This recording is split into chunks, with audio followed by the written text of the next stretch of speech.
Fala, turma. Falar hoje aqui do PM LL11. Ainda está mal o 11, mas a gestão da Pátria já alterou o ticket na bolsa, né? Você já deve ter percebido, para quem é cotista ou mesmo quem acompanha o mercado, que não é mais negociado com mal 11, sim PM LL11.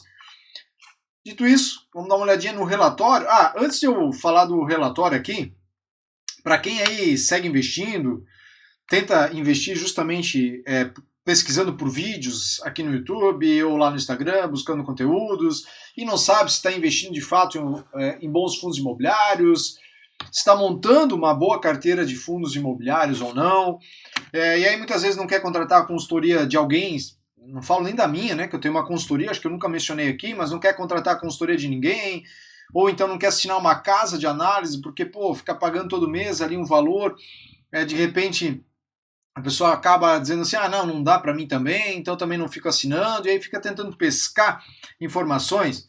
Eu estou criando aqui um conteúdo, um relatório novo, tá? Onde eu vou entregar aqui os 25 fundos, os 25 FIs para se ter em carteira. Tá? São fundos imobiliários que eu entendo que dá para qualquer investidor ter em carteira, seja aquele investidor que tem um perfil mais arrojado, seja aquele mais moderado, ou seja aquele mais conservador. Eu comecei a montar essa carteira aqui, esse relatório aqui, faz 2 dias apenas, tá? Então eu estou escrevendo ele com muita calma. Aqui dentro vai ter todas as explicações de cada fundo imobiliário. Eu vou falar em detalhes sobre cada fundo imobiliário, explicando desde quando o fundo surgiu, prós e contras, o maior perrengue que o fundo passou. Então eu estou falando dentro desse relatório sobre esses fundos. E por que eu digo que dá para ser para qualquer um, né? Para qualquer investidor, esse relatório aqui, ele se encaixa. Porque eu estou separando aqui, eu vou separar para falar dos fundos de tijolos mais conservadores, aqueles de médio risco e de mais arriscados, assim como os fundos de papéis, de menor risco para o intermediário e para o mais arriscado. Assim, o investidor ele tem ali 25 fundos imobiliários para escolher, de acordo com o que eu entendo que são bons fundos imobiliários, que não deram problema até hoje, apesar daqueles que estão dentro desse relatório ter mais risco, eles continuam indo bem, então eu pontuo os riscos e aí cabe a você, investidor, dizer, não, isso aqui eu vou comprar. Apesar desses riscos mencionados aqui nesse relatório, eu vou comprar esse fundo ou continuo investindo, caso você já invista, né, nesse fundo imobiliário. Esse relatório aqui, ele ainda não está disponível, tá? Assim que estiver disponível, eu vou deixar o link aqui para vocês no YouTube, assim como vou deixar lá no Instagram. Ele não tem assinatura mensal, você vai comprar uma vez o relatório a um preço baratíssimo, a um preço onde você muitas vezes vai pagar uma casa de análise para assinar todos os meses. Então você acessa esse relatório e ali dentro estou te dizendo, você vai acessar o relatório e você vai conseguir montar uma bela carteira de investimentos bem diversificada, buscando em todos os segmentos possíveis aí dos fundos imobiliários. Inclusive estou adicionando um do Fiagro e um do Agro ali dentro também, tá? Então vai ser uma carteira bem diversificada para você ler esse relatório e dizer, agora eu posso montar minha carteira sem precisar ficar pagando planos mensais. Eu tenho um grupo fechado, só que esse meu grupo fechado tem outro objetivo, é acompanhar a carteira dos investidores, e muita gente diz, R$ 79,90, é caro, não quero, tá tudo bem também. Agora, com esse relatório ali, eu acredito que você consiga montar a tua carteira bem tranquilo, tá bom? Então, agora falando aqui de novo do PM LL11 ou MAL 11, a gente tem que se acostumar. Vamos dar uma olhadinha, não teve muitas novidades aqui, teve em outra pontuação aqui, e aí eu vou tratar um pouquinho mais lá no fim do relatório sobre alguns shoppings aqui do fundo que merecem destaque com atenção. Tá? Então o fundo aqui ele anunciou aqui um dividendo de 0,86, que foi pago em julho, né? Esse relatório está lá atrás, é de maio, tá? 0,86, a gente vê aqui que o resultado no mês foi de 0,84, um resultado bem significativo, comparando, por exemplo, com o relatório do mês passado, onde a gente vê que o resultado ele foi menor, né? Ele foi de 0,70 e alguma coisinha aqui, né? 0,70 na verdade, e agora foi de 0,84.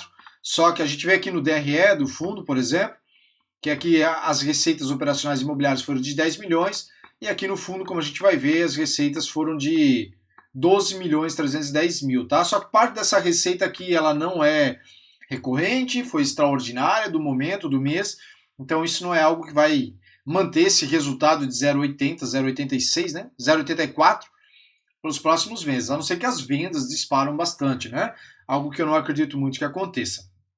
A base acumulada foi usado mais 2 centavos, 0,46 aqui de base acumulada. O fundo ainda tem uma boa gordura ali para distribuir. Resultado aqui de 12 milhões, como eu já falei.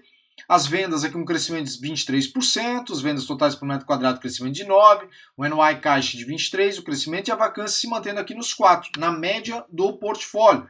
Mas tem shoppings aqui dentro que não tem assim uma vacância tão reduzida, eles estão com uma vacância, eu diria, chegando ao limite daquilo que é aceitável num shopping. Já vou falar disso ali embaixo, tá? Então aqui tem toda a questão do que foi aprovado pelos cotistas e tudo mais, né? E o ticket aqui que foi mudado, aprovado dos cotistas, a mudança da gestão, tá? É isso que eu me refiro aqui.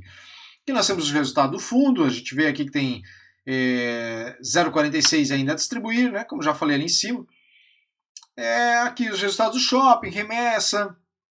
Não vou falar disso. Aqui tem a distribuição e resultado acumulado a distribuir do fundo. Vejo que, de novo, muita gente reclama desse acumulado de dividendos que o fundo faz, essa gordura muitas vezes, né?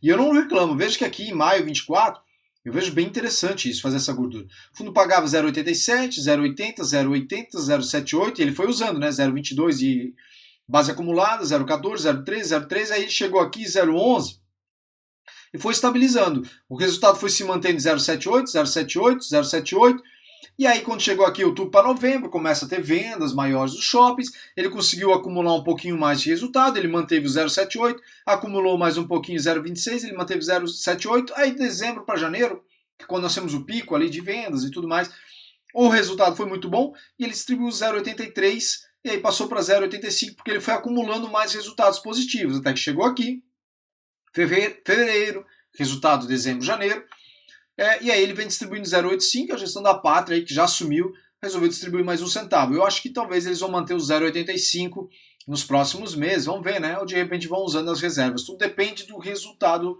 que o PMLL 11 vai ter no próximo mês, em relação a vendas, né? Shopping, estacionamento e tudo mais, né? Porque o fluxo de estacionamento está diminuindo em todos os shoppings, isso já vem de 2 a 3 meses, menos carros, menos fluxo de carros nos estacionamentos, automaticamente é menos receita para os shoppings que têm participação nesses estacionamentos, tá? Questão de liquidez, a rentabilidade do fundo, vou passar isso tudo aqui. E aqui também, né? A gente vê a porcentagem de remessa ou distribuição. Então, os shoppings que têm maior participação aqui é o Maceió Shopping, Shopping Parque Sul e o Madureira Shopping, né? 14, 11 e 12 são os que têm acima de 10% de participação de remessa. E esses shoppings, nem todos eles têm um resultado tão satisfatório. A gente olha, por exemplo, o Maceió Shopping, ele tem um NOI bem interessante aqui, ok, nada extraordinário, vendas totais interessantíssimas aqui por metro quadrado. Então é um fundo que tem uma participação lá de remessa significativa, né? Dentro do portfólio do PMLL 11, com 54% de participação, o fundo ele tem no shopping Maceió Shopping. Então aqui é um ponto positivo. A gente vê inclusive que a vacância aqui em junho, vamos ver aqui, maio, né? Tá aqui, maio é de 100%, né? Então a vacância zerada, perdão, não é vacância de 100%, é ocupação de 100%, vacância zerada.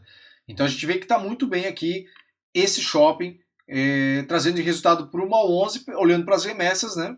Ele tem umas remessas interessantes em relação ao que ele passa. A gente vê aqui que ele passa 14% de remessa, bem interessante. Aí a gente desce para os outros dois shoppings, que o fundo também tem participação mais significativa. Deixa eu chegar aqui. No Shopping Parque Sul, a gente já vê aqui que o fundo tem 40% de participação, também tem uma porcentagem de remessa significativa ali, que o NOI é de 73%, e as vendas totais de 1.323. As vendas totais aqui por metro quadrado até ok. Acima de 1.000 a gente começa a olhar como ok, mas não é tudo isso também, né? Até porque o NOI aqui é baixinho, né? 73. E a gente vê aqui também, né? No Madureira Shopping, 80% de participação, né? O fundo se desfez de 20%. Espero que consigam se desfazer ainda mais. O NOI bem baixinho também, de 60, vendas totais de R$ 1.156 por metro quadrado. E aí é o seguinte, dá uma olhada na taxa de ocupação aqui, 93%. É uma das taxas de ocupação mais baixa. O fundo ele tem uma vacância alta aqui. Quando a gente pega a média dos portfólios do shopping center, a gente entende que de 1, 2 a 7, 8 é ok. Qualquer coisa acima disso, pelo menos olhando os últimos meses, se torna não fica algo dentro do saudável, né? O shopping, alguma coisa tem nesse shopping para não conseguir reduzir essa vacância. E a gente vê aqui que está em 93%, 92%, né? Até conseguiu reduzir um pouquinho, mas ó, 93%, falando desse ano, 93%, 93%. Então ele não conseguiu reduzir nesses meses dentro do Madureira. E aí a gente olha para outros shoppings aqui, a gente vê a mesma coisa, tem 35% de participação, e a taxa de ocupação aqui no Boulevard Bauru Shopping é de 92%. A gente vê 20% de participação no fundo, a taxa de ocupação aqui de 91%. Aqui mesmo, né? Só 20%. 20% é bastante coisa num shopping, né? Considerando ali o portfólio do PMLL11, a gente vê que o NOI aqui é bem ruim, né? E as vendas totais por metro quadrado, então, abaixo de 1.000, é bem ruim mesmo. 20% não é pouco, não. Eu acho uma participação bem significativa dentro aqui de um shopping que tem esses resultados ruins. Então a gente vê aqui que a vacância ela aumentou em relação ao ano anterior. Vamos seguir acompanhando para ver como fica, né? Duque de Caxias, ok. Aqui em 5%, tinha mais um, se eu não me engano, aqui. Ou eram esses? Eram esses. Esses são shoppings que o fundo está com uma vacância ali quase de 10%, né? 93%, 91%, então 7% para 10%, para 9%, com um resultado ruim, né? Aqui que são os resultados bons, né? Do Península, com um NOI de 206, vendas totais aqui de 4 mil, quase 5 mil, né?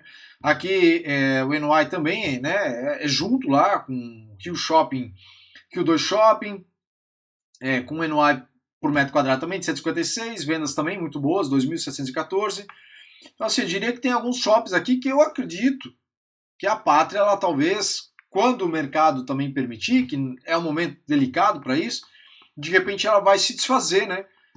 Diminuir a participação nesses shoppings. É algo que eu fico de olho. Eu sou cotista do PMLL11, eu observo bastante isso aí. Eu sempre fico buscando olhar lá embaixo, né? Se a participação aumenta, não aumenta, se a vacância está aumentando, não está, o fluxo de carros, né? Está aumentando ou não está. O HGBS é o único que traz um relatório, o fluxo de carros por todos os shoppings, né? Todos os outros fundos poderiam fazer o mesmo. XPML, VISC, HSML, podiam trazer bonitinho lá, né? Fluxo a fluxo de cada shopping individualmente. Aqui o PMLL11 até traz, só que ele traz aqui com um resultado só traz aqui sobre a vacância, né? Ele não traz aqui sobre o restante, as outras informações. Então, assim, vejo que é algo que dá para melhorar aqui no relatório e a gente espera aqui que o pessoal aqui agora da Pátria consiga fazer isso. Sobre a alavancagem, eu não vou me atentar, porque continua praticamente igual, não mudou muita coisa, segue tudo igualzinho, tá? Então essas são as informações que a gente tem aqui do PMLL11, né? E em breve, reforçando aqui, eu vou estar entregando esse relatório aqui, tá? Vou estar disponibilizando por um valor bem baixinho, pagamento único, não é pagamento mensal, é pagamento único.